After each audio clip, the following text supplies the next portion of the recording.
Bismillahirrahmanirrahim. Assalamualaikum warahmatullahi wabarakatuh. Sampurasun, semuanya sehat? Ya, ya pertama kali puji syukur kita panjatkan ke Allah Subhanahu wa taala kita bisa berjumpa walaupun melalui Zoom ya. Ini dalam pelaksanaan MPLS di SMK Bina Kerja ya, Kabupaten Purwakarta pada siang hari ini. Mudah-mudahan dengan waktu yang 1 jam ini nanti secara umum kami bisa menjelaskan materi bagaimana pendidikan lalu lintas khususnya berkendara dengan aman. Perlu diketahui oleh para siswa semuanya bahwa ada beberapa program unggulan pendidikan masyarakat bidang lalu lintas ini yang sudah menjadi program nasional yang diantaranya kalau ada dilihat dari pertama ya yang dari bawah itu ada program ada kegiatan polisi sahabat anak ya, kemudian ada polisi cilik ada patroli keamanan sekolah ada pramuka saka bayangkara kemudian kalau polisi ke sekolah ini namanya ada police go to school cara aman ke sekolah dan nanti ada lagi safety riding safety driving yaitu beberapa program unggulan yang ini udah nasional yang nanti khususnya untuk pendidikan lalu lintas tujuannya nanti untuk menekan kecelakaan lalu lintas.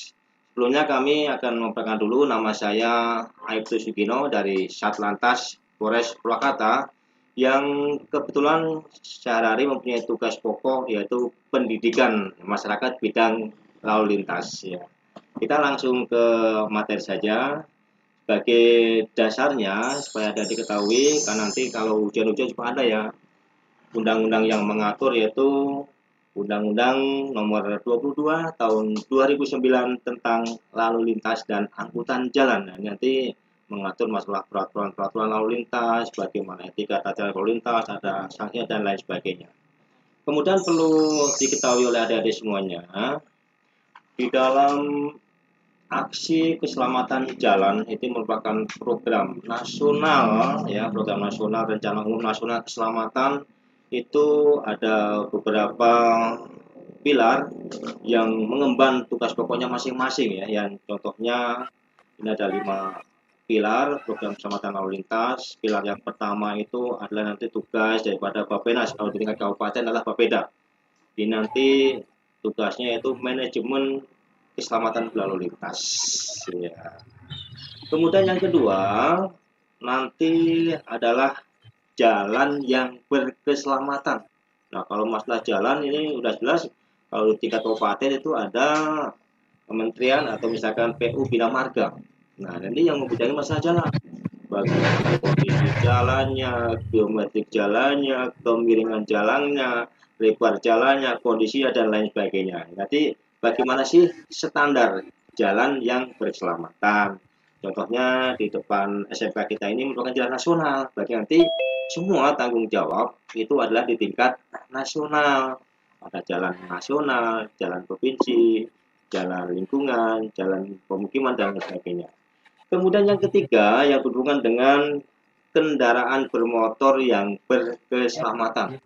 Karena nanti sesuai dengan pesan teknis dan lain jalan, maka yang bertanggung jawab adalah Kementerian Perhubungan atau Dishub ya kalau di tingkat kabupatennya. Kemudian yang keempat, nah di sini adalah pengguna jalan yang berkeselamatan. Nah, di sini nih tugas pokok kepolisian Republik Indonesia yang tugasnya nanti seperti pada saat ini memberikan edukasi, memberikan pendidikan ya pada masyarakat, memberikan penyuluhan, penerangan, bimbingan, pelatihan-pelatihan tentang bagaimana tata cara berlalu lintas, bagaimana berkendara dengan aman. Maka sana ada banyak ada programnya yang tadi disebutkan yaitu ada 18 program unggulan untuk bagaimana sih pendidikan berlalu lintas.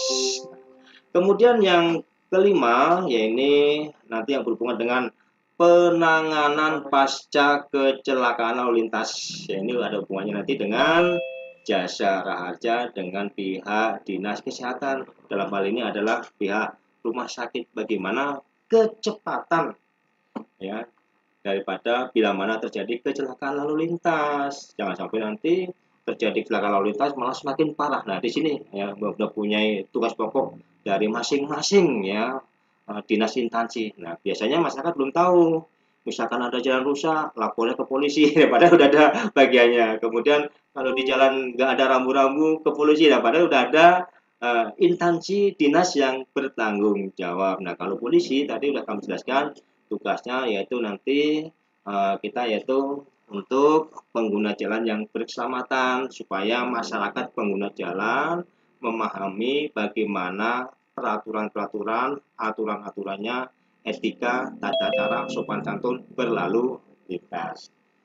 Ya sekarang kita mau langsung aja fokus ya bicara masalah kecelakaan lalu lintas. Ya, karena nanti arah kita adalah ke sana ya, masalah lalu lintas. Kalau kita bicara lalu lintas, barangkali di sini para siswa sudah mempunyai pengalaman baik itu diri sendiri maupun keluarga, tetangga. Ayo kita sama-sama survei. Bagaimana sih bila mana ada salah satu keluarga, bila mana mendapatkan musibah terjadinya kecelakaan lalu lintas? Kira-kira menyenangkan atau menyedihkan ya? Satu orang saja, salah satu anggota keluarga kita punya musibah terjadi kecelakaan lalu lintas. Nah, kira-kira menyenangkan atau menyedihkan? Nah, ya mungkin dampaknya ada yang luka ringan, luka berat, meninggal dunia, bahkan cacat seumur hidup. Nah, tentunya di sini kalau bila terjadi kecelakaan lalu lintas akan merugikan ya banyak pihak. Kalau terjadi kecelakaan lalu lintas itu mau yang posisi yang benar ataupun yang salah, semua pasti rugi ya.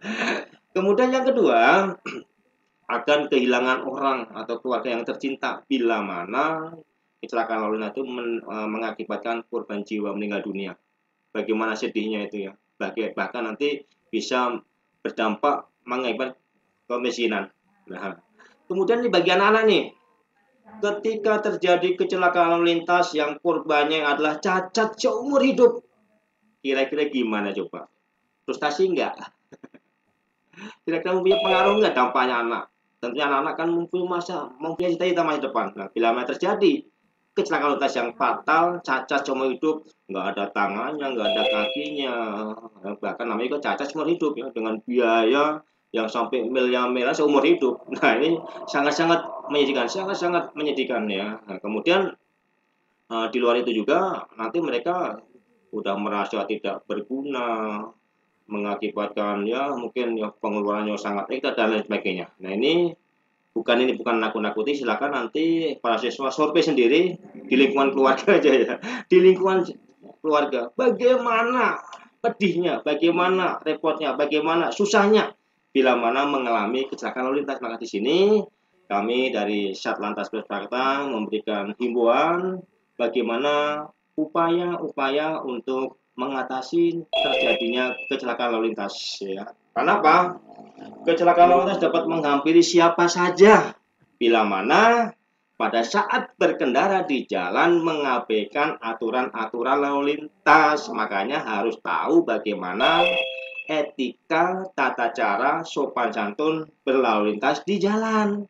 Bagaimana di jalan tol, bagaimana di jalan nasional, bagaimana di jalan provinsi, bagaimana di jalan lingkungan, dan lain sebagainya. Termasuk nanti bagaimana sih kecepatannya. Nah, ini semua sudah diatur dalam aturan. Karena tadi kami sebutkan bahwa kecelakaan lalu lintas itu salah satu peristiwa yang datangnya secara tiba-tiba, tidak direncanakan ya. Datangnya secara tiba-tiba, tidak direncanakan, tidak disengaja, yang mengakibatkan kerugian atau luka ringan, luka berat, bahkan meninggal dunia dan kerugian materi. Nah, ini kecelakaan lalu lintas. Kemudian apa sih faktor-faktor penyebab yang bisa menimbulkan terjadinya kecelakaan lalu lintas? Setidaknya minimal ada 4 faktor yang menyebabkan terjadinya kecelakaan lalu lintas. Faktor yang pertama adalah faktor manusia. Yang kedua, faktor jalan. Yang ketiga, faktor kendaraan. Dan yang keempat adalah faktor lingkungan. Nah, di sini nanti akan kami jelaskan 2 faktor aja yang sangat-sangat dominan. Ya, yang ini biasanya mohon maaf nih kalau budaya adik-adik SMK. Ya, mudah-mudahan di sini tidak ya nanti ya, hindari ya. Faktor manusia. Yang pertama yang berhubungan dengan kesehatan. Nah, kita lihat apa sih yang berhubungan dengan kesehatan itu pada saat kondisi badan tidak sehat, ngantuk, lelah, capek, sakit, hindari untuk berkendara. Nah, ini kondisi kesehatan karena kita harus benar-benar konsentrasi penuh.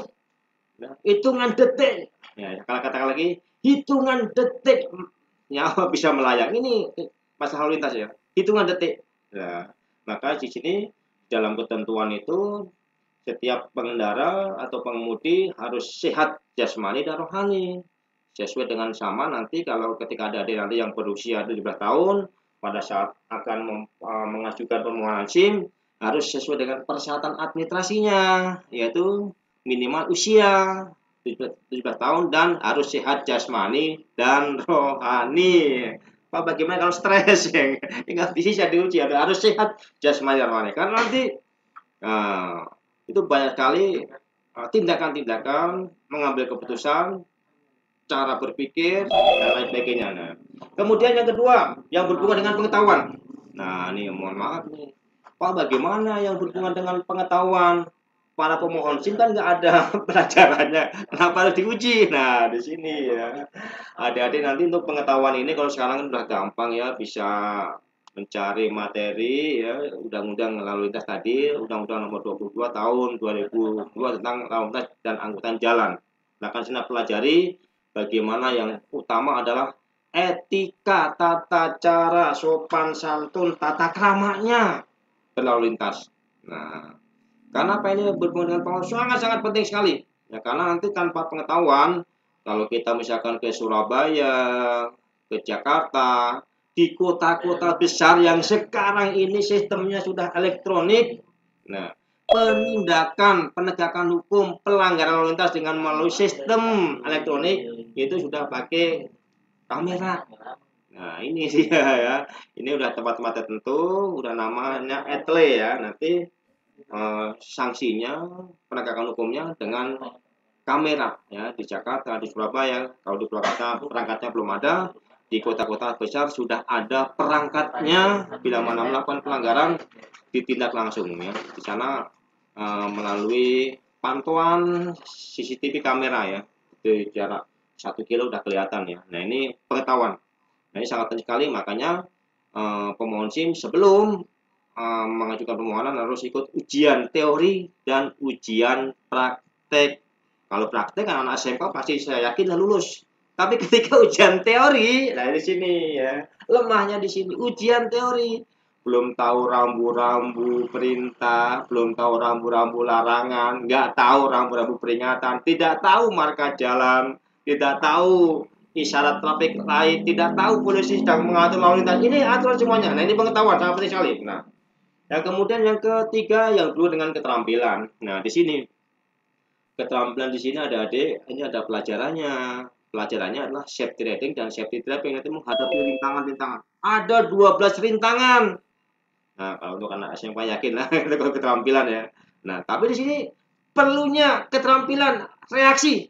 Bagaimana mengatur jarak aman, bagaimana cara mengerem, bagaimana cara menghindar. Nah, harus tepat. Nah, ini ya, keterampilan. Maka di sana ketika nanti diuji bagaimana zigzag, bagaimana putaran lingkaran, bagaimana angka 8, bagaimana tanjakan, bagaimana turunan, tikungan, reaksi mendadak. Nah, ini perlunya keterampilan. Ini perlu belajar. Kalau keterampilan otomatis perlunya belajar. Kemudian yang kedua adalah yang berhubungan dengan perilaku, etika, dan disiplin.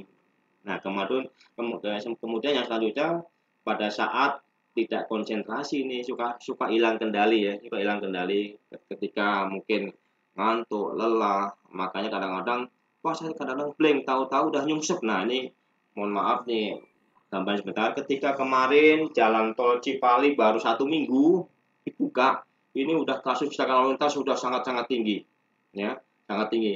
Ketika kita kemudian kami mendampingi dari para pakar-pakar transportasi, nah ternyata di sana ya tahu-tahu mereka tidak paham, tahu-tahu nyungsep, tahu-tahu kecelakaan. Nah, ternyata di sana adalah ngantuk tadi, yang tidak konsentrasi. Nah, itu yang berhubungan dengan faktor manusia. Kemudian yang berhubungan dengan faktor kendaraan, faktor lingkungan, dan faktor jalan, ini ya secara umum. Nah, kemudian yuk kita lihat sama-sama data kecelakaan lalu lintas. Nah, kalau untuk di Kabupaten Purwakarta tahun 2020 dan 2019 untuk pelajar masih cukup tinggi. Memang ranking pertama untuk korbannya yaitu karyawan. Untuk pelajar masih 68 ya kejadian ya, masih cukup tinggi ya. Kalau untuk setahun ini karena para pelajar mungkin mengikuti daring ya, sehingga tidak jarang sekali untuk menggunakan sepeda motor, sehingga datanya pun berkurang. Nah, kemudian apa sih kewajiban-kewajibannya bila mana terjadi kecelakaan lintas? Nah, ini perhatikan, ini tidak dihindari ya, tapi di sini sama-sama mempunyai kewajiban. Kewajiban pengemudi bila mana terjadi kecelakaan lalu lintas. Nah, yang pertama, bila mana mendapatkan musibah terjadi kecelakaan lalu lintas, yaitu wajib menghentikan kendaraannya. Ya. Kemudian wajib memberikan pertolongan pada korban. Pak, bagaimana Pak? Seandainya di suatu tempat kita tidak mungkin berhenti dan tidak bisa dan nggak mungkin membantu korbannya karena masyarakat sudah pada main hakim sendiri. Bagaimana caranya? Nah, bila mana dalam keadaan darurat situasi dan kondisi di lapangan tidak memungkinkan, ini pengemudi bisa meninggalkan satu dan dua tadi dengan catatan langsung melaporkan kejadian peristiwa kecelakaan lalu lintas tersebut kepada pos polisi yang terdekat. Artinya, kalau kejadian di Jalan Veteran, jangan lapornya di Cikampek. Itu nanti kena sanksi lagi, melarikan diri. Nah, itu dia. Pos yang terdekat di Jalan Veteran di mana? Nah, itu ya. Jadi ke poin ketiga yaitu wajib melaporkan peristiwa kecelakaan lalu lintas itu ke pos yang terdekat. Kenapa harus lapor polisi, Pak? Permasalahannya, banyak kasus yang di perkampungan sudah 1 minggu terjadi kecelakaan lalu lintas. Pertama disekan dengan kekeluargaan, dibawa ke tukang pijit, diurut. Nah, ternyata harus operasi. Setelah operasi, ternyata memerlukan biaya yang sangat tinggi. Karena biaya sangat tinggi, perlu asuransi. Nah, di sini ada di ya. Ketika nanti mengajukan asuransi, harus ada dua persyaratan. Persyaratan yang pertama yaitu ada surat keterangan dari kepolisian. Surat yang kedua, wajib harus ada surat keterangan dari rumah sakit. Rumah sakit yang ada dokternya, minimal puskesmas, bukan ke tukang urut. Nah, di sini ya. Ya, ini banyak kasus ya, udah kejadian lalu lintas 1 bulan. Wah, pertama kan kekeluargaan. Sehari nggak apa-apa, 2 hari bengkak, 3 hari mungkin ini nggak sampai operasi. Setelah operasi baru perlu biaya. Nah, di sini, nah, perlunya di sini, ini ada kewajiban perlunya wajib melaporkan kejadian ke kantor polisi sewaktu-waktu. Ya, karena kita tidak tahu ya, rata-rata kejadian kecelakaan lalu lintas itu sehari nggak apa-apa, 2 hari tidak apa-apa, ke 3 hari bengkak-bengkak, ke 4 hari terasa. Nah, ini mohon maafnya, rata-rata demikian. Karena kan hari pertama itu karena sugestinya sangat tinggi, tidak terasa apa-apa, udah langsung damai-damai aja. Nah, ini makanya perlu ditangani oleh pihak kepolisian karena untuk administrasi penyidikannya bila mana nanti salah satu tidak mau bertanggung jawab. Nah, itu yang berhubungan dengan kecelakaan lintas. Nah, kemudian kita langsung ke tata cara berlalu lintas saja, kewajiban-kewajiban pada saat berkendara. Nah, ini tadi sudah dijelaskan di sini di pasal 106 Undang-Undang Lalu Lintas dan Angkutan Jalan, yaitu Undang-Undang Nomor 22 Tahun 2009. Nah, di sini yang perlu diketahui, pengendara atau pengemudi wajib mengemudikan kendaraannya dengan wajar dan penuh konsentrasi. Nah, ini mohon maaf. Maka tadi saya bilang hitungan detik tadi ya, karena kita wajib harus benar-benar wajib konsentrasi penuh. Ketika kita nanti pada saat mengemudi atau berkendara melakukan kegiatan-kegiatan yang dapat mengganggu konsentrasi. Contohnya apa coba?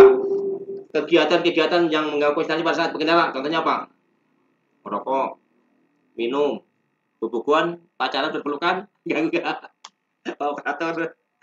Kira-kira kalau misalkan nyopir sambil pacaran, terganggu konsentrasinya. Nah, sementara ini yang ditilang oleh pihak kepolisian baru penggunaan handphone saja. Padahal banyak sekali kegiatan-kegiatan yang dapat mengganggu konsentrasi pada saat berkendara atau mengemudi. Itu bisa ditilang karena melanggar.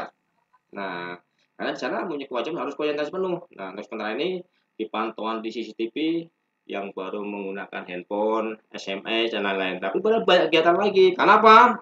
Sesuai dengan data, banyak terjadi kecelakaan lalu lintas pada saat sopir ngobrol, sambil makan, bercanda, dan lain-lain. Pak, kalau ngerokok gimana? Nah, ini kalau ngerokok ini ada dua pendapat ya. Ada yang menambah konsentrasi, ada yang mengganggu. Nah, ini tersilah itu ya. Yang pasti, semua kegiatan yang dapat mengganggu konsentrasi itu adalah melanggar.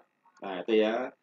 Kemudian wajib mengutamakan keselamatan pejalan kaki. Nah, di sini sangat jarang sekali pejalan kaki memperoleh hak prioritas utama karena padahal udah di daerah yang maju pejalan kaki itu sudah mempunyai fasilitas mendukung, sudah mempunyai tempat khusus untuk pejalan kaki, baik itu pada saat berjalan kaki maupun pada saat menyeberang jalan. Di kota-kota besar sudah ada tempatnya, sudah ada fasilitasnya ya, ada zebra crossnya ya, ada lajur khusus pejalan kakinya. Nah, selain itu juga nanti wajib mematuhi ketentuan, ada rambu-rambu larangan, ada rambu perintah, ada marka jalan. Nah, di sini ada perlu ketahui, marka jalan. Marka jalan itu garis, baik itu garisnya tunggal ataupun ganda, apakah itu lurus, tidak terputus, atau yang putus-putus, atau bentuk lambang. Itu adalah marka jalan. Setiap lambang, setiap garis berwarna putih dan kuning yang di atas aspal itu adalah marka jalan. Semuanya wajib harus dipatuhi. Nah, kalau nanti melanggar, ya ditilang gitu. Yang paling gampang contohnya di jalan veteran, di tengah dan di pinggir ada garis lurus, ada yang terpotong-potong, putus-putus, ada yang enggak. Nah, kalau putus-putus berarti bisa mendahului. Kalau lurus dia putus itu tidak boleh mendahului. Nah, kalau lengkap yaitu di jalan tol ya. Di jalan tol itu banyak sekali marka-marka jalan. Termasuk ini yang berhubungan berhenti dan parkir dan kecepatan. Kecepatan ini adalah kecepatan maksimal dan kecepatan minimal ya. Nah, sekarang ada beberapa pelanggaran lalu lintas.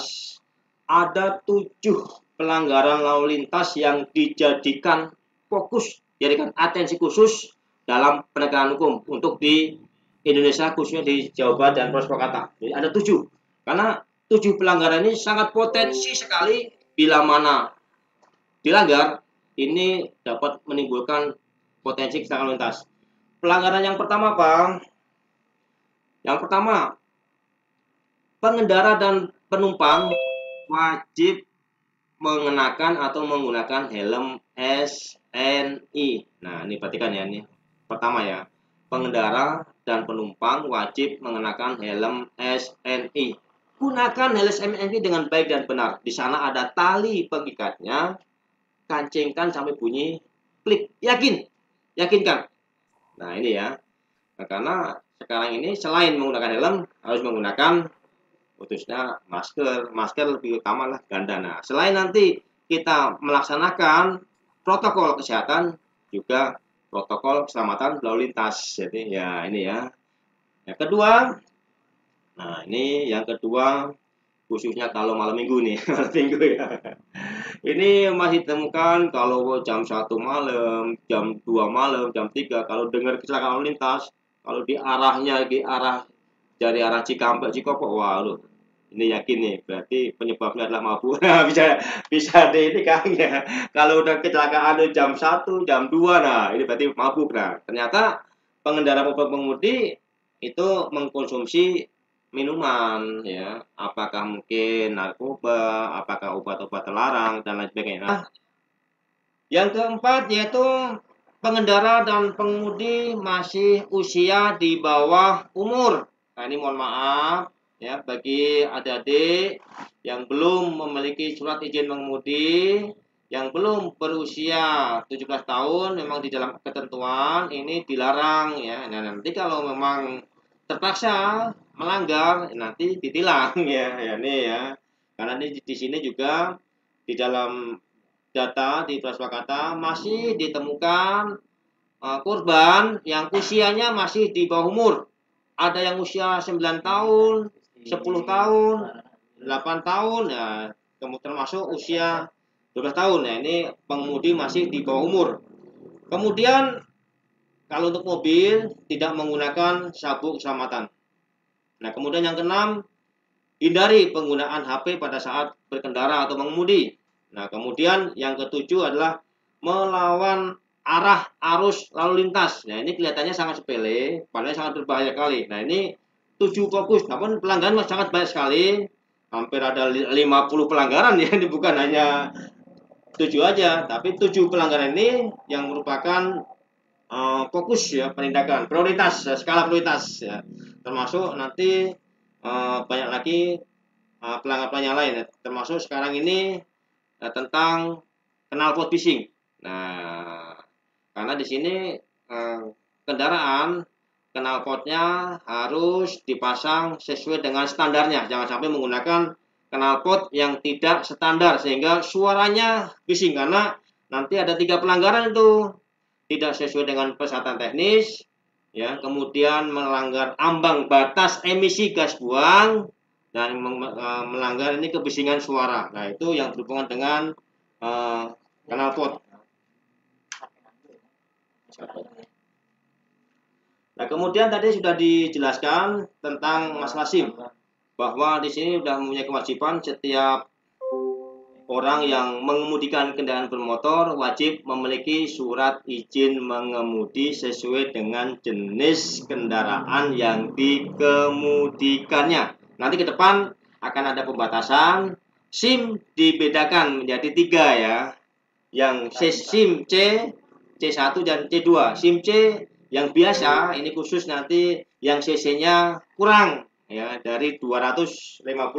Kemudian ada nanti yang di bawah 500, kemudian yang terakhir yaitu di atas 500 ya. Nah, ini udah mulai ya, ini di Purwakarta belum ada ya, nanti persiapan ke depannya ya. Nah, ini ada beberapa persyaratan menggunakan SIM. Kemudian yang lain juga nanti dibiasakan kalau ada adik berkendara, apalagi nanti yang rumahnya jauh, nah itu harus selain nanti mentaati protokol kesehatan, terapkan 5M, juga harus menggunakan perlengkapan safety riding. Nah, ini sangat penting sekali. Apalagi pada saat sekarang ini selain menggunakan masker, sarung tangan, helm SNI, sepatu, kacamata. Nah, kita kembali ke helm ya, karena di sini sangat penting sekali manfaat helm SNI. Satu, melindungi kepala pemakainya bila mana terjadi benturan. Kedua, yang pasti ini ya, akan mengurangi resiko fatalitas korban dari benturan. Nah, ini ya, ini sangat penting sekali ya. Kemudian ada kacanya, nanti bisa membantu melindungi muka kita, mata kita bila mana ada kotoran, debu, dan lain sebagainya. Inilah perlunya perlengkapan safety riding. Nah, kemudian nanti celana ya, kalau kita jarak jauh ya silakan pakai celana yang tebal ya. Ini ada beberapa tips ya untuk safety riding tentang penggunaan helm SNI ya. Nah, kemudian kita ada beberapa tips untuk berkendara. Nah, ini ada beberapa persiapan-persiapan. Jadi kita membiasakan ya, kita membiasakan yang baik sebelum kita berangkat. Kita membiasakan yang mengecek ya, baik itu perlengkapan nanti bagaimana olinya, bagaimana tekanan ban anginnya, bagaimana remnya, bagaimana rantainya, bagaimana koplingnya, dan lain sebagainya. Semuanya harus dicek. Ngeceknya jangan dilihat langsung ya, ini karena ini sangat penting sekali ya. Kita ini ada buktinya ya, ketika nanti kita lupa ya, nggak taunya rantainya kendor, banyak kempes ya, dan lain sebagainya. Ini silahkan sebelum melakukan perjalanan terutama jarak jauh, silakan untuk mengecek semua komponen kendaraan yang kita akan gunakan ya. Kemudian yang perlu kita ketahui, ini memang harusnya praktek ya, untuk pengetahuan safety riding ada 7 poin keseimbangan. Nah, nanti ini harus praktek ya, harus praktek ya. Bagaimana posisi tangan kanan, tangan kiri, bahu kanan, posisi nanti kita duduk, posisi lutut kanan, posisi lutut kiri, posisi kaki kanan, telapak kanan, lagi. Nah, ini semua ada maksudnya. Nah, ini ya, harus benar-benar pada posisi yang baik dan benar. Semuanya ini adalah akan membantu kenyamanan dan keseimbangan pada saat berkendara. Nanti disesuaikan dengan posisi jenis kendaraan yang akan kita gunakan. Silakan untuk posisi postur tubuh membiasakan posisi yang baik dan benar dan nyaman. Memang tidak harus seperti ini, kadang-kadang orang udah cenderung posisi duduknya sambil miring ya. Tapi kalau bisa ya ini, karena semua posisi ini akan ada manfaatnya. Contohnya posisi tangan, biar nanti semua jari-jari ini bisa mengoperasikan semua tombol-tombol semuanya dan bagaimana untuk megang rem dan lain sebagainya. Kemudian posisi siku itu dilipat sedikit supaya jangan cepat capek dan lain sebagainya. Kemudian ya ini mohon maaf, posisi lutut. Nah ini saya di keluarga saya sendiri nih ada korban nih ya, ketika boncengan motornya kecil ya, motornya Mio. Ya di belakang ternyata orangnya lebih tinggi. Karena tinggi, otomatis ini apa mohon maaf, lututnya posisinya dibuka pada saat berpapasan dengan truk. Ya truknya truk besar ya, truk besar. Nah berpapasan, nggak taunya ini pahanya lututnya itu nyangkut sedikit, patah itu, lepas ini pahanya. Nah mohon maaf nih anak-anak nih, apalagi yang boncengan 3 ya, karena di sini kalau posisi boncengan dan posisi yang aman, yang di belakang ketika nanti kendaraannya kecil, lututnya pahanya keluar, ini harus rapat ke tangki, harus rapat ke badan. Nah ini sering kejadian ketika di jalan-jalan yang tanjakan, turunan kecepatan tinggi, nanti bersentuhan atau serempetan dengan kendaraan truk. Nah ini itunya lepas ya, ini terlepas ya. Ini perhatikan ya, ini posisi postur tubuh ya. Nah kemudian, nah ini gambarnya ya seperti ini. Kalau dilihat di layar, silakan gambar posisinya ya. Yang lanjut satu lagi. Nah ini tadi udah. Ya kita lanjutkan ya. Sekarang kewajiban. Nah ini penumpang sepeda motor tidak boleh lebih dari satu ya. Ini mohon maaf nih budaya teman-teman nih, adik-adik, ketika nanti di gang, dari gang-gang ya kita apa ya, dari gang-gang ya, karena udah tahu di jalan nasional, di jalan protokol dapat polisi yang masuk gang motor untuk boncengan 2 orang, 3 orang, 4 orang, bahkan 5 orang ya. Ini jelas berbahaya dan melanggar aturan. Untuk itu hanya ketentuannya, batasnya sepeda motor hanya untuk 1 orang pengendara dan 1 orang penumpang. Jadi jumlahnya 2 orang. Dua-duanya wajib menggunakan helm SNI. Di luar itu berarti melanggar peraturan lalu lintas.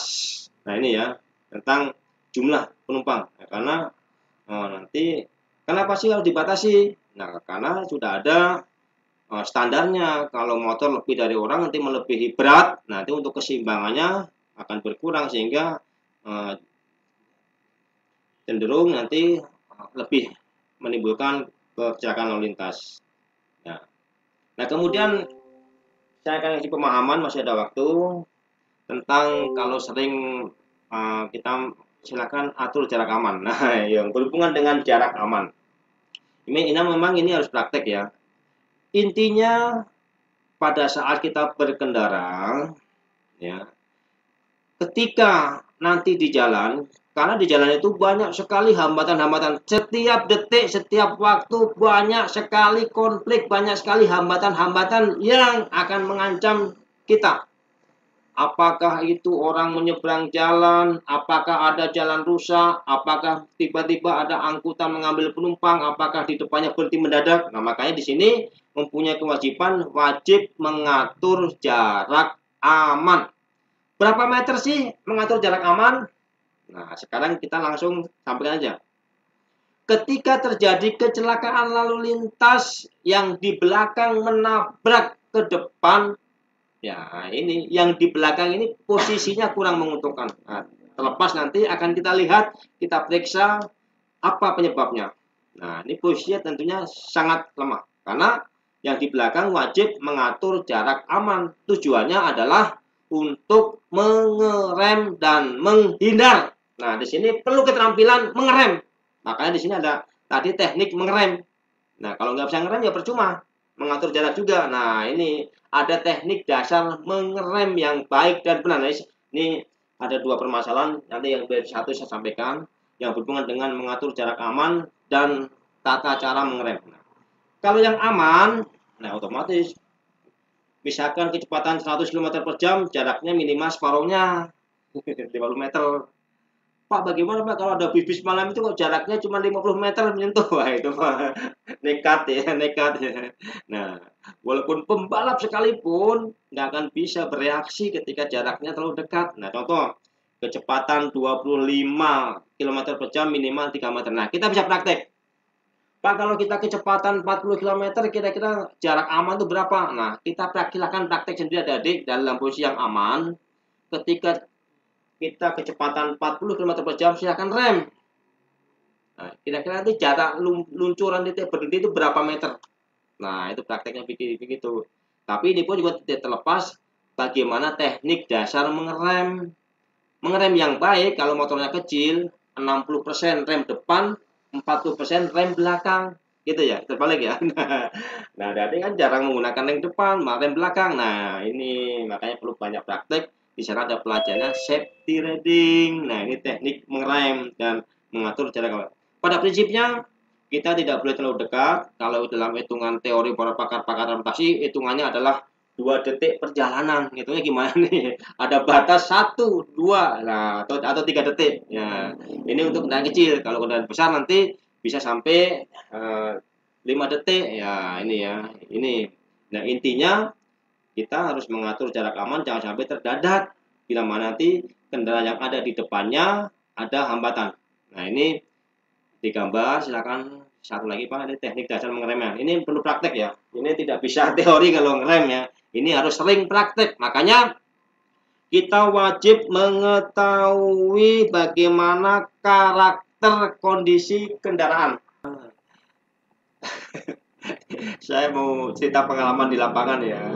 Kita sama-sama menghentikan kendaraan. Nah, kita bedakan ya. Ada bapak, ada anak remaja, ada ibu. Ketika ada bapak, nah, sekarang kita lihat reaksinya.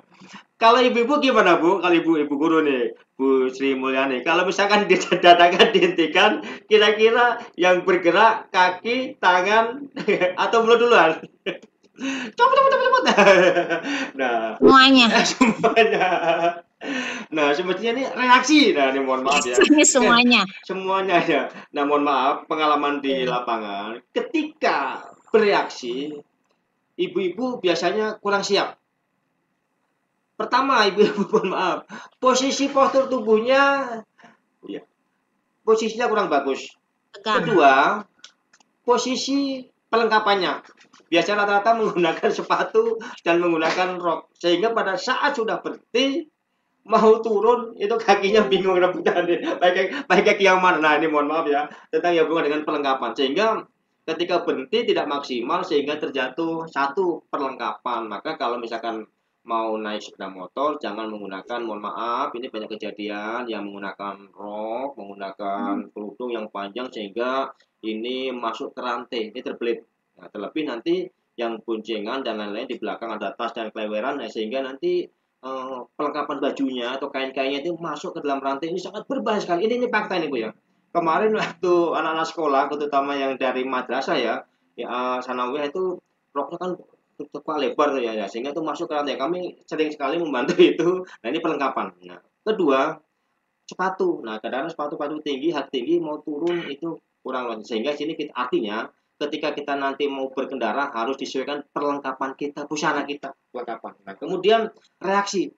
Rata reaksi kalau ibu mulut duluan. Nah, ini harus sama-sama reaksinya itu antara pikiran kita, tangan kanan, tangan kiri, kaki kanan, kaki kiri harus memegang rem dan lain sebagainya. Ini nih ya, reaksinya.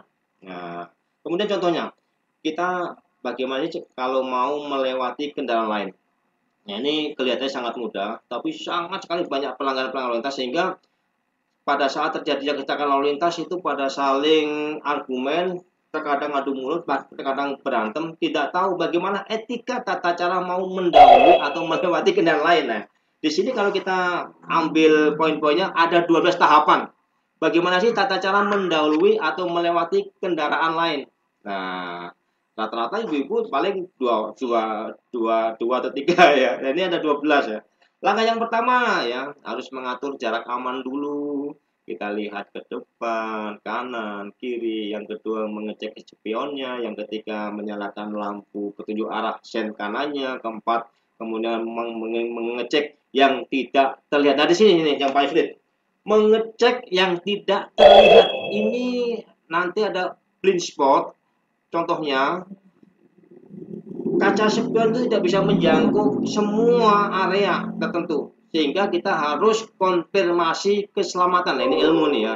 Sering terjadi kecelakaan lalu lintas bila mana ada kendaraan yang besar, dump truck yang tinggi misalkan. Nah, itu tidak bisa melihat di bawahnya, maka kita harus perlu menengok ke kanan dan kiri sesaat. Nah, ini hati-hati ketika berpapasan dengan kendaraan tertentu yang ya cenderung nanti blind spot, areanya tidak terlihat, ya tidak kelihatan. Nah, ini perlu bantuan dengan menoleh menengok sesaat. Nah, ini perlu hati-hati nih ya.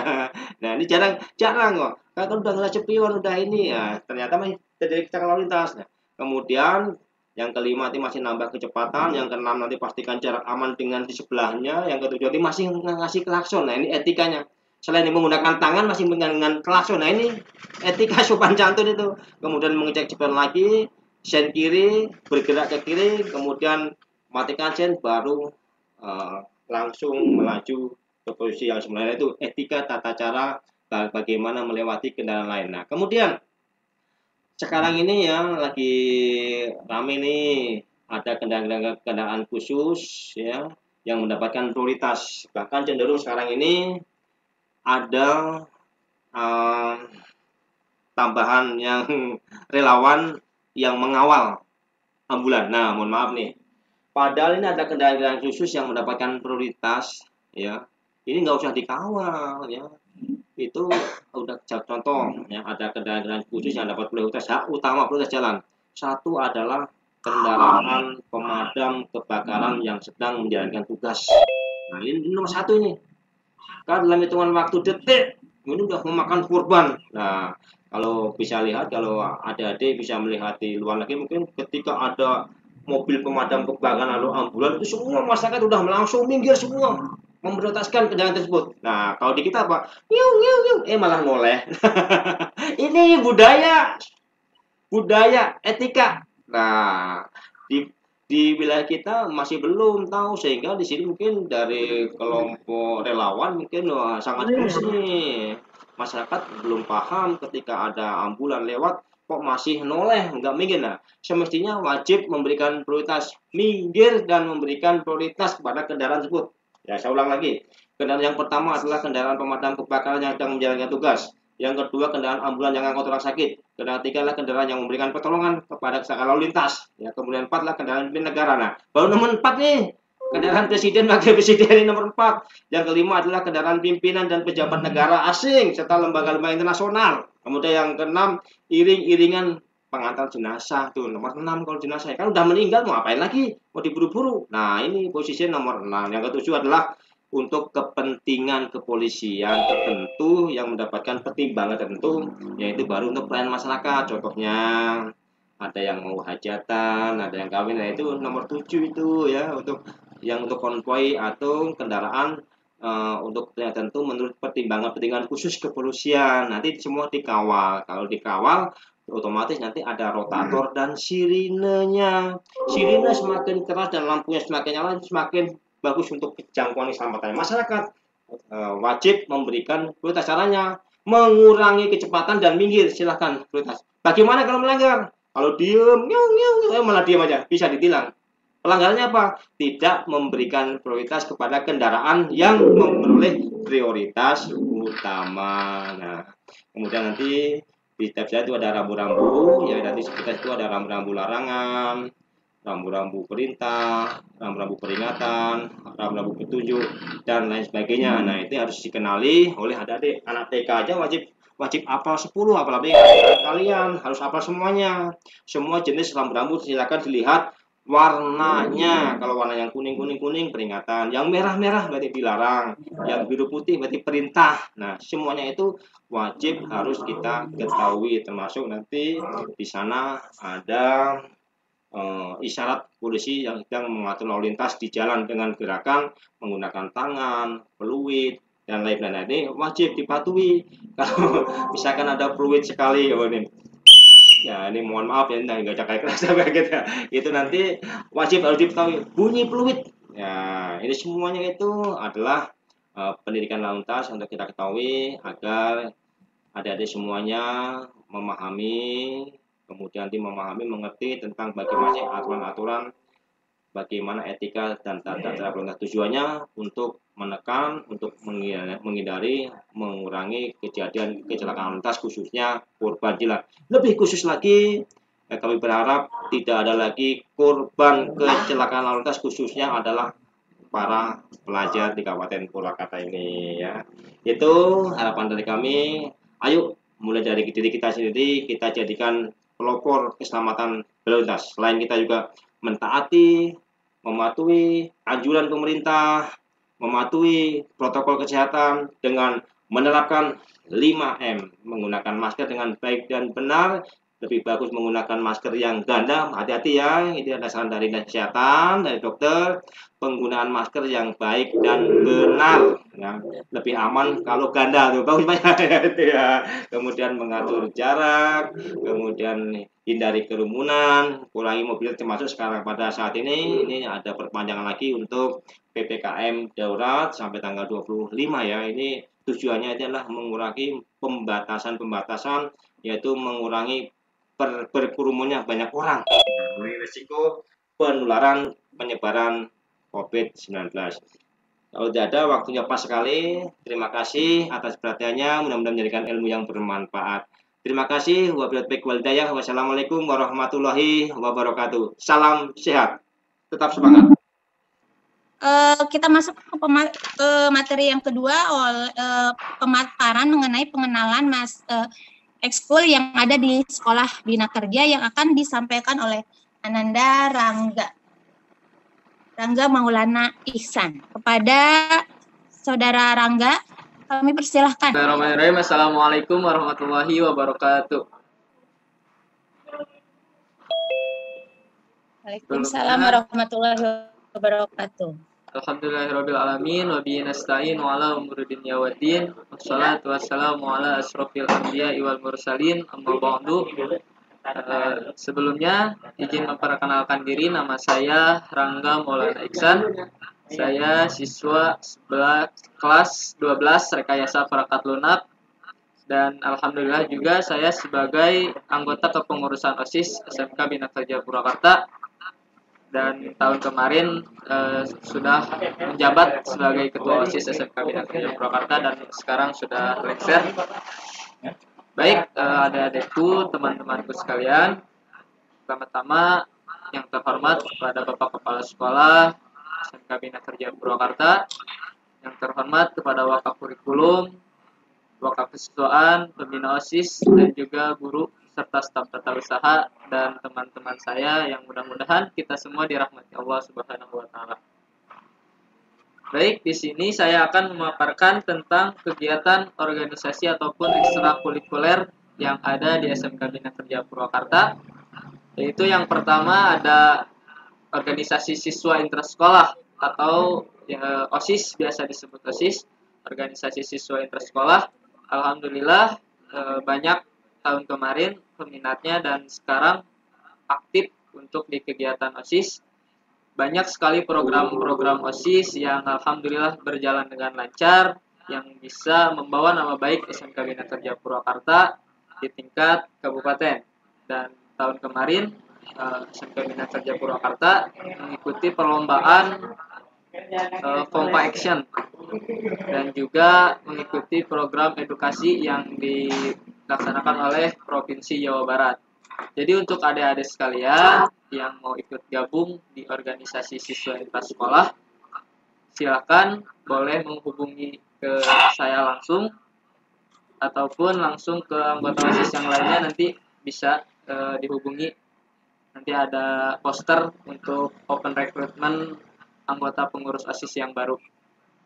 Nah, apa sih organisasi itu? Banyak yang membicarakan tentang organisasi, tapi tidak tahu apa itu arti organisasi. Apakah betul adik-adik?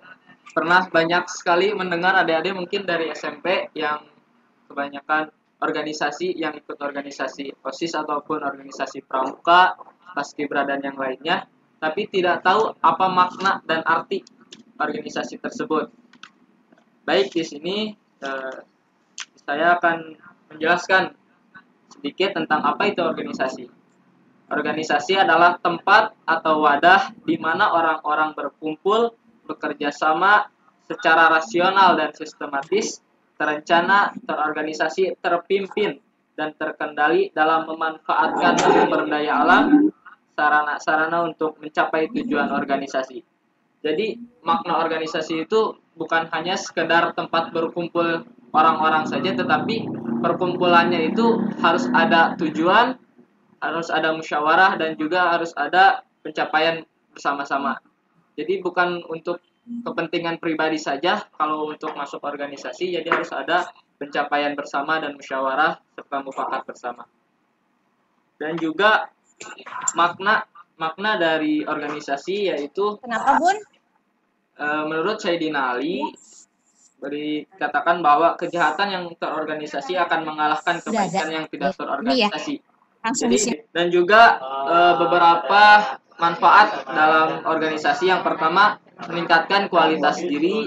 Yang kedua, memperluas nilai kebaikan dan manfaat serta pengetahuan. Dan yang ketiga yaitu memperpanjang dan memperluas silaturahmi.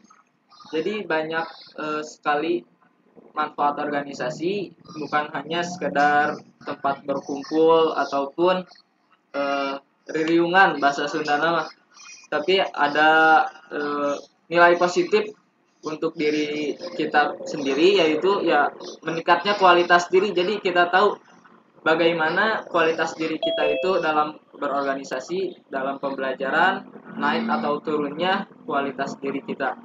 Kemudian memperluas pengetahuan, dan yang terakhir yaitu memperluas silaturahmi, jadi banyak teman. Jadi untuk ekstrakurikuler di SMK Bina Kerja, yang pertama ada OSIS, kemudian ada pramuka, ada paskibra, dan ada futsal. Kemudian yang terakhir yaitu kajian rohis, yang untuk kajian rohis itu diwajibkan untuk seluruh peserta didik SMK Bina Kerja Purwakarta. Untuk menjelaskan kajian rohis, dipersilakan untuk Ustadz Ilham untuk menjelaskan. Masya Allah, ini tatap muka yang pertama nih, walaupun via Zoom ya, dengan anak-anak kelas 1, walaupun sebagian ditutup kameranya. Coba dibuka dulu videonya.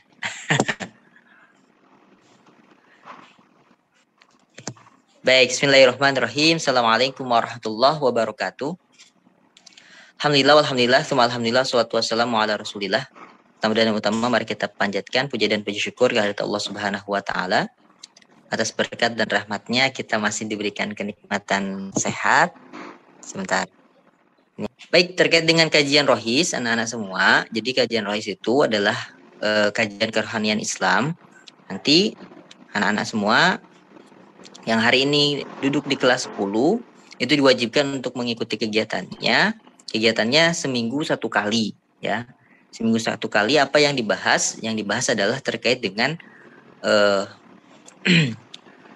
yang dibahas adalah terkait dengan keagamaan, ya. Jadi nanti ada motivasi, kemudian juga terkait dengan keagamaan, soal jawab. Jadi nanti kalau ada pertanyaan bisa kemudian ditanyakan seperti itu. Akan ada materi-materi keagamaan yang disediakan untuk adik-adik semuanya, ya. Jadi setiap seminggu sekali itu diwajibkan hadir, ya. Diwajibkan hadir. Kalau nanti memungkinkan offline maka kemudian akan dilaksanakan secara offline. Kalau tidak maka dilaksanakan secara online seperti itu. Tapi tetap walaupun online tetap kemudian harus mengikuti, tetap harus kemudian ngaji bersama. Jadi kalau bahasa kitanya kajian rohis itu ngaji seperti itu, ya. Ngaji. Kenapa sih harus ngaji? Karena memang sebuah kewajiban, ya. Dalam sebuah hadis disampaikan bahwa baginda Nabi Muhammad SAW bersabda, "Thalabul ilmi faridotun ala kulli muslimin wal muslimah." Ya, bahwa menuntut ilmu itu wajib atas setiap muslim dan muslimat. Nah, wajib ini dibagi menjadi dua adik-adik semuanya ya.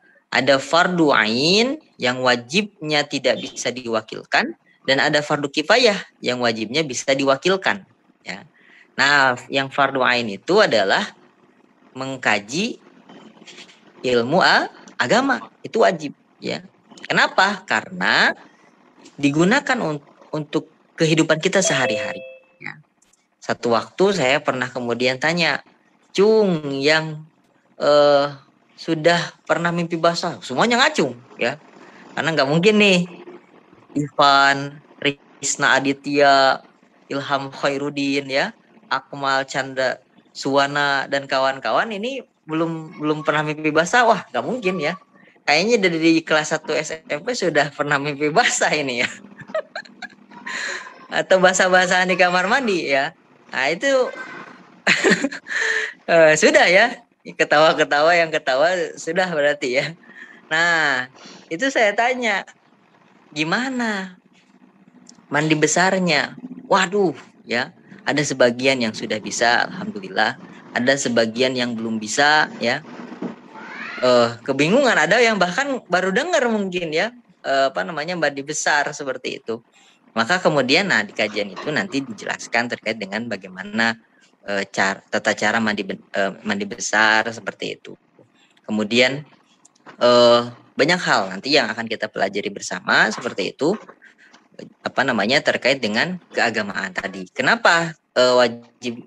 Karena tadi ya seperti itu. Karena kemudian dalam kehidupan sehari-hari kita memang kemudian wajib menggunakan apa yang sudah diajarkan oleh baginda Nabi Muhammad Shallallahu Alaihi Wasallam. Kan ada aturannya, semuanya ada aturannya. Mau makan ada aturannya kan, ya, pakai tangan kanan.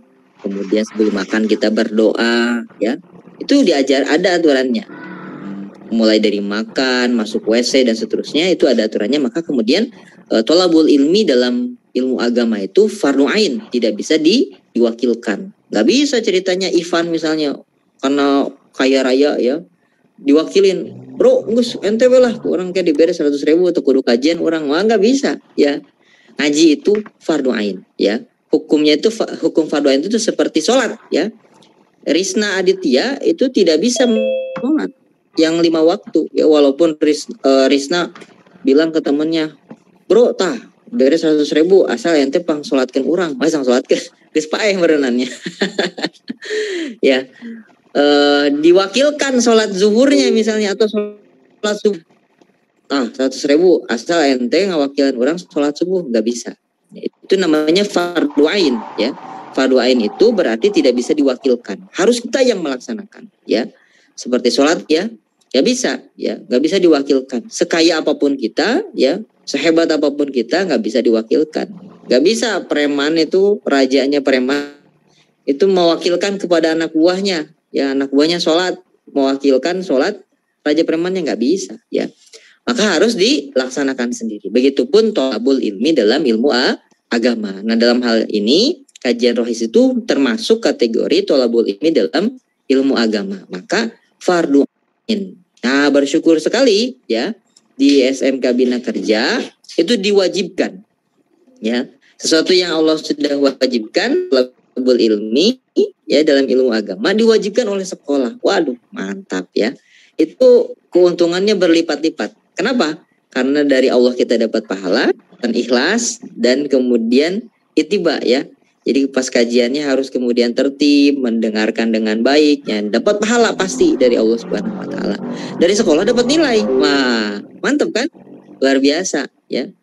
Mana ada sekolah yang kemudian ketika muridnya rajin ngaji itu dikasih, jarang ya. Nah, salah satu yang kemudian istimewa di di Bina Kerja adalah ketika kemudian ada muridnya yang rajin ngaji, sekolah tidak segan-segan kemudian memberikan nilai yang baik. Masya Allah. Jadi dari Allah dapat, dari sekolah juga dapat ya. Dari guru-guru juga, guru-guru senang ya. Guru-guru senang. Seperti itu ketika ada muridnya yang rajin ngaji. Nah, apa yang sudah nanti kemudian dipelajari di kajian rohis ya, ini kemudian nanti diamalkan dalam kehidupan sehari-hari ya. sholatnya harus jadi rajin ya, kemudian berbakti kepada kedua orang tua, kepada kakak itu menghormati ya, kepada yang lebih tua menghormati, kepada yang lebih muda mencintai, menyayangi, seperti itu. Nah, itu anak-anak semua. Jadi kegiatan rohis nanti kita akan isi dengan materi-materi yang bermanfaat, materi-materi yang kemudian membuat kita semakin taat kepada Allah Subhanahu wa Ta'ala ya. Kita jadi semakin taat kepada Allah, kita jadi semakin berbakti kepada kedua orang tua, kita semakin menghormati guru-guru kita ya. Kita semakin kemudian menghormati orang-orang yang lebih tua dari kita, kakak kita ya, tetangga-tetangga kita yang usianya lebih tua dari kita, juga kemudian kita menyayangi yang lebih muda ya, menyayangi yang lebih muda. Adik-adik kita ya, adik-adik kelas, adik-adik di rumah, dan tetangga-tetangga kita yang lebih muda dari kita. Nah, jadi kajian rohis itu kemudian nanti demikian aktivitasnya. Kita akan kemudian laksanakan seminggu sekali, lebih kurang waktunya adalah sekitar 90 menitan ya. 1 jam atau bahkan 90 menit ya. Waktu untuk kemudian kegiatan rohis itu seperti itu. Jadi nanti ada setiap seminggu sekali dan di absen ya. Nanti absennya kemudian akan disampaikan ke sekolah seperti itu. Saja yang kemudian hadirnya full ya, atau kemudian hadirnya bolong-bolong, itu nanti akan ketahuan karena di absen ya. Kalau Raka Ardiansah hadir terus, nah, itu akan terlihat seperti itu. Hadir terus. Kalau Akmal Maftuh bolong-bolong, nah nanti itu juga kelihatan ya. Kelihatan, wah Akmal nih bolong-bolong, hadir kadang tidak ya. Bagusnya adalah senantiasa hadir, terus hadir, karena nanti materinya juga akan kemudian sistematis. Satu materi lain itu akan berkaitan ya, seperti itu. Nah, jadi harus semangat ya, harus semangat, walaupun kemudian mungkin bisa jadi nanti masih dalam ruang Zoom atau YouTube misalnya ya, tidak apa-apa. Yang penting kemudian kita waktu kita tidak terbuang sia-sia, kuota kita tidak terbuang sia-sia. Ya pasti ya, pasti kalau kemudian pembelajaran online itu menghabis ya. Apakah itu karena menggunakan Zoom ataukah karena menggunakan YouTube. Tapi yakinlah ya, ketika kemudian kita tholabul ilmi, apakah itu kemudian kajian rohis nanti ya, ataukah kemudian tholabul ilmi dalam pelajaran matematika ya, pelajaran yang ada di umum yang ada di SMK ya, ketika kita menghabiskan kuota untuk kemudian aktivitas yang bermanfaat seperti tadi, belajar seperti itu, pasti akan Allah mudahkan rezekinya. Nah, itu harus diingat tuh, pasti akan Allah mudahkan rezekinya ya. Yang penting kitanya kemudian betul sungguh-sungguh thalabul ilminya ya. Jadi kalau kemudian Raka Nugraha ya, itu kemudian rajin ya nge-zoom. Kalau nge-zoom jangan ditutup videonya ya. Kenapa? Agar kemudian tahu guru-guru nih, oh Gilang Ramadan tuh yang kayak gini ya, rambutnya diponi ke sebelah kanan. Nah, kan ketahuan ya. Jadi pas nanti ketemu saat offline, wah ini Gilang Ramadan. Nah, gitu ya. Bang Safarwadi nih yang rambutnya ke atas ya. Jadi ketahuan ya. Kalau Saiful Malik kan jadi bingung. Saiful Malik yang mana ya? Soalnya kameranya diaktifin tapi nggak ada penampakan orangnya gitu. Apakah transparan orangnya sampai nggak kelihatan kan gitu ya? Nah gitu. Nah, oh ternyata Saiful Malik itu yang sama seperti Bang Tampan. Nah, ya seperti itu. Jadi dibuka videonya supaya kemudian bisa saling mengenali wajah ya. Kalau Pak Ilham, oh ini Pak Ilham nih suka pakai peci, nah dan seterusnya kan kelihatan seperti itu. Nah jadi itu ya adik-adik semua, ketika kemudian kajian online seperti itu jangan lupa kemudian untuk membuka videonya seperti itu. Jadi ketika kemudian kajian harus bersemangat seperti itu. Ketika belajar pun sama ya, bukan hanya kajian tapi ketika belajar apapun seperti itu yang kemudian ada di Bina Kerja, ya SMK Bina Kerja, harus kemudian bukan rasa semangatnya. Nah, ketika nanti di awal-awal, ya seperti sekarang saya ingatkan ya. Jadi dua hal yang harus kita kemudian, ada beberapa hal yang harus kita kemudian terapkan ya. Ketika kemudian melaksanakan pembelajaran, termasuk diantaranya adalah ketika kajian rohis. Apa? Satu harus diperhatikan ketika kemudian kajian rohis, ataupun ketika kemudian nanti belajar, kita harus senantiasa menyiapkan diri kita ya. Jadi sebelum kemudian kalau pagi-pagi sebelum belajar itu harus kemudian sudah mandi ya. Sudah kemudian mandi, sudah ganti bajunya pakai seragam lah supaya keren. Yang kedua, senantiasa antusias, semangat ya. Semangat ya. Maka kalau mau semangat itu harus bangun lebih awal. Bagaimana cara bangun lebih awal? Jangan tidur kemalaman ya. Ini kalau yang begadang malamnya pasti pagi-paginya nggak semangat ya, lesu. Nah, maka kalau kita kemudian pembelajaran online, maka harus kemudian tidur lebih awal agar kemudian bisa bangun lebih awal. Insya Allah seger sob ya. Apalagi kalau kemudian kita bisa bangun sebelum azan subuh. Nah, itu. Berikutnya adalah ketika kemudian di ruang Zoom itu sebisa mungkin kemudian kameranya dibuka seperti itu. Ketika ada aktivitas, kegiatan-kegiatan itu senantiasa antusias seperti itu. Ya. Kuota habis, Pak. Pasti habis kuota ya. Tapi lebih baik habis untuk kemudian pembelajaran online, habis untuk main game online ya. Pilihannya kan cuma dua ya. Habis untuk kemudian game online atau pembelajaran online. Kalau pakai pembelajaran online itu pasti Allah ganti dengan yang lebih baik.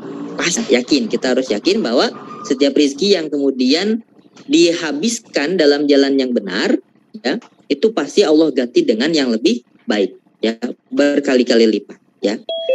Nah, kalau habis oleh game online gimana kuotanya? Itu nggak dapat pahala ya, saya yakin nggak dapat pahala tuh ya. Tapi kalau habis untuk kemudian pembelajaran online itu selain dapat pahala, Allah pasti ganti dengan yang lebih baik. Jadi selama pembelajaran online nanti teman-teman semua, termasuk ketika kajian online, kita gak masalah ketika kemudian kuota kita habis untuk kajian, untuk kemudian pembelajaran di sekolah, nggak masalah ya. Kenapa? Karena pasti Allah akan ganti dengan yang lebih baik seperti itu ya. Jadi balik lagi kepada kajian kerohanian semuanya nanti akan kemudian dibuatkan mungkin nanti oleh Bu Wahyu ya, terkait dengan jadwal seperti itu, apakah kemudian nanti offline ataukah online. Tapi yang jelas ketika nanti offline harus semangat, harus hadir tepat waktu ya di sekolah. Kalaupun kemudian online tetap harus semangat ya. Kalau ada kendala, kalau tidak bisa hadir dalam kajian seperti itu, nanti kabari ya.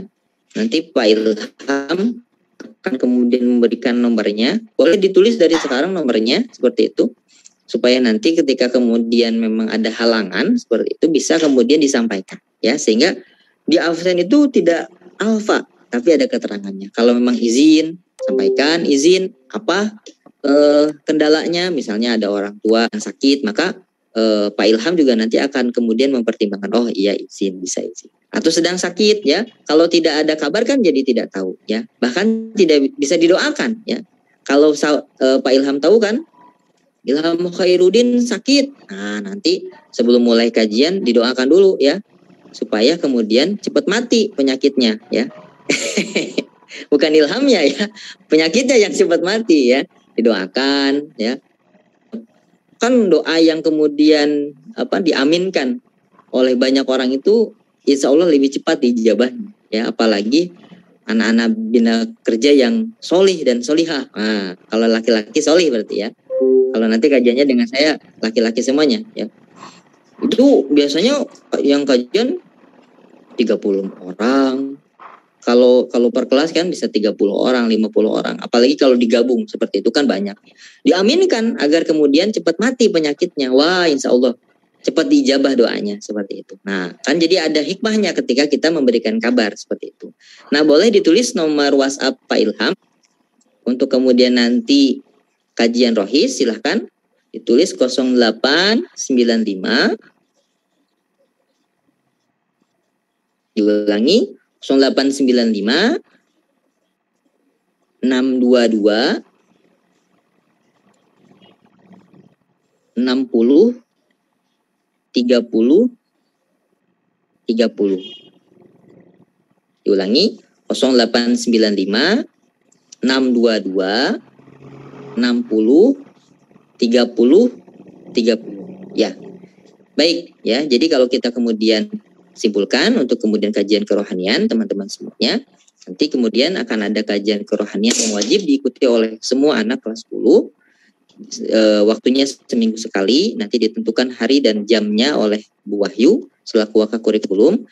Kemudian nanti untuk materi akan kemudian kita mulai yang dasar ya, sampai kemudian yang bisa kita capai nanti seperti apa. Nanti ada syariah, ada fikihnya ya, ada kemudian juga motivasi ya, bisa juga kemudian tanya jawab ya. Khawatir juga betul ya, belum ada yang belum bisa kemudian mandi besar ya, ada yang kemudian belum bisa ngaji ya, kita nanti akan belajar bersama-sama ya, seperti itu. Baik, mungkin itu dulu yang bisa saya sampaikan, Kang Rangga. Barangkali nanti ada tanya-tanya dari anak-anak, pertanyaan dari anak-anak. Saya kembalikan ke Kang Rangga. Baik, untuk adik-adik sekalian, jadi itu untuk penjelasan kajian rohis ekstrakurikuler yang wajib untuk adik-adik ikuti. Buat adik-adik yang mau ikut eskul yang lain, OSIS, futsal, paskibra dan pramuka, bisa hubungi saya pribadi atau di follow IG OSIS dan bisa DM langsung di Instagram untuk selanjutannya untuk mengikuti ekstrakurikuler. Silakan untuk mungkin itu saja yang bisa saya jelaskan tentang ekstrakurikuler SMK Bina Kerja Purwakarta. Jadi sekali lagi diharapkan untuk adik-adik sekalian bisa ikut serta ikut gabung ke dalam ekstrakurikuler yang ada di SMK Bina Kerja Purwakarta. Jadi terima kasih. Wabillahi taufiq wal hidayah. Wassalamualaikum warahmatullahi wabarakatuh. Terima kasih kepada Anandara dan Ustadz Ilham Fauzi yang telah menyampaikan perkenalan ekskul yang ada di SMK Bina Kerja. Pada Ananda Gilang Ramadan ada yang boleh karena Ishan ya? Bukan tangan, ada yang mau ditanyakan? Sama Jagat, ada yang mau ditanyakan? Ya Bu, sementara ini kalau misalkan di SMK Bina Kerja tahun kemarin belum ada ya? Ya belum. Untuk voli belum ada, adanya nanti mungkin itu bisa kalau berminat di ekskul voli itu nanti bisa kalian ajukan. Kalau misalkan ada beberapa orang kopi untuk voli, mungkin bisa kalian akan ke sekolah melalui guru olahraga. Ya, seperti itu. Kalau misalkan di Bina Kerja itu kalau misalkan ada beberapa tadi sama halnya seperti voli karena belum ada ekskul voli, sebelumnya belum ada peminat yang untuk mengadakan ekskul voli, belum ada anggotanya seperti itu. Kamu kalau misalkan tahun ini mengadakan ekskul voli itu bisa mengajukan dengan syarat ada beberapa orang yang ingin ingin volinya. Nanti kalian bisa ngobrol dengan untuk diadakan dengan pecinta alam, karena tahun-tahun kemarin juga belum ada siswa-siswi sehingga di Bina ekskul untuk pencinta alam. Nah, kalau misalkan ternyata ingin ada pencinta alam atau ini peminatnya itu banyak untuk diadakannya ekskul pencinta alam, kita juga ke sekolah untuk itu. Ada yang mau ditanyakan lagi atau cukup jelas?